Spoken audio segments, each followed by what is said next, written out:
Canadian Chinese professor Jiang America কেন Iran অভিযান শুরু করল তার সম্ভাব্য 3টি কারণ উল্লেখ করেছেন। প্রথম কারণটি হল পরাশক্তির মোহে।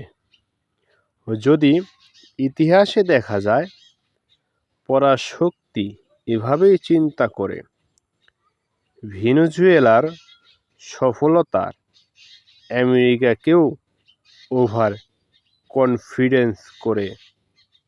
তারা ভেবেছিল এয়ার রেড করে খামেনিকে এলিমিনেট করে দিলে পার্সিয়ানরা ভয় পাবে এবং রেজিম পরিবর্তন হয়ে যাবে।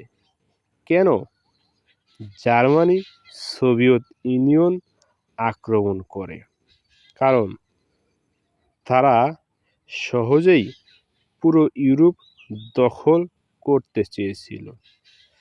সেই কনফিডেন্স মস্কো আক্রমণ করে এবং জার্মান আর্মি ধ্বংস হয়ে যায়। দ্বিতীয় কারণ, অভ্যন্তরীণ রাজনৈতিক ক্যালকুলেশন।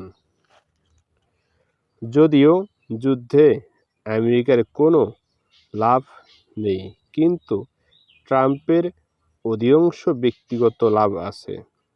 সৌদি আরব এবং দখলদার রাষ্ট্র